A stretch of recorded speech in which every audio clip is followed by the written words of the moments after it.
Where's McConaughey? Plus, he said no to that $14.5 million offer 3 months ago. And I guarantee you that told some people in Hollywood, what's this so much up to? You don't say no to a $14.5 million offer. It was the offer's too big to get out. And he said no. Now, someone does that, you get a little more attracted to him. What this dude's on to something. He's got his own program. He's playing offense on something. He's not just regressing.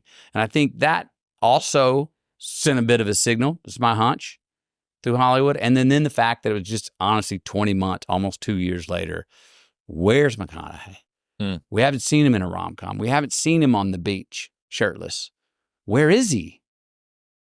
He hadn't shown up in front of our faces anyway. I don't even know what he's doing. Does anyone know what he's doing?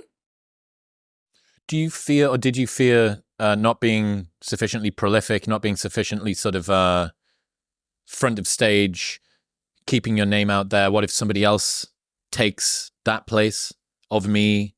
What if I become irrelevant? What if people forget? I didn't have any fear of anyone taking the place, because my place at that time was rom-com king. And I was sure, I was like, I'm good. I've done enough of those right now. I don't need another one of those right now. I don't want another one of those right now. If someone steps in to take the place, bravo. I always like to say I took the baton from Hugh Grant, and then I had my time, and I was like, who do you think you threw it to? I don't know. The rom-coms are not, they're definitely not as healthy of a genre now as they were then. We were rolling in the rom-coms. They were like can't missers, man. They're medium budget, 30, 35 mil. So the studio's not blowing their wad on the budget.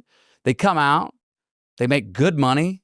Studios make good money. I mean, all of them kind of worked. Even the ones that didn't work as well kind of worked. Yeah. You Huge know? potential audience. Everybody can go see it. Repeats on Valentine's Day. Come on. You know? So I don't know that did really hand it to. I don't know if anyone's really jumped in that lane, or if that lane's even got a help wanted sign anymore, you know? Did I feel the irrelevance? Sure, I felt the unease of irrelevance. I mean, but then I became irrelevant. I mean, it got to the point where I knew I was irrelevant. It got to the point where I remember my agent saying, I said, you heard anything? He goes, Matthew, I haven't heard your name in over 2 months. I was like, and you're my agent, and you only have 5 clients. He goes, yeah, I haven't even heard your name. I'm like, that sounds pretty much like irrelevance to me, bro. Okay. All right. But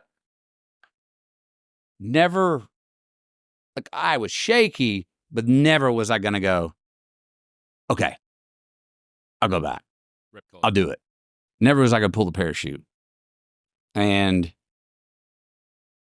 you know, what if I didn't? What if those calls never came? Would I regret that sitting here now? I don't know. Maybe I wouldn't be sitting here now. But I bet everything I got, there's no way I'd regret it. Whatever I'd be doing in my life right now, I would have said this opened up. We just started off the conversation with this. The things you don't get have put us more in places where we are, where we find our own satisfaction than the things that we do get in many ways. I mean, like I say, it's, you know, life's mystery going forward, the science looking back. When you look back, we can all connect every single dot. It's mathematical, scientific how we got to this table right here. We got plans for this afternoon, but we're not sure what's going to happen. But everything looking back, it's all connected if we go back and look at it. And there's a whole lot of, I thought that was the end. Well, it was the end, but it was the beginning of this thing. Or I caught that red light and therefore made me 60 seconds later to get to that cafe where I met that movie producer or that woman who became my wife or whatever that is. It don't make sense at the time, but boy, looking back, it's all a science.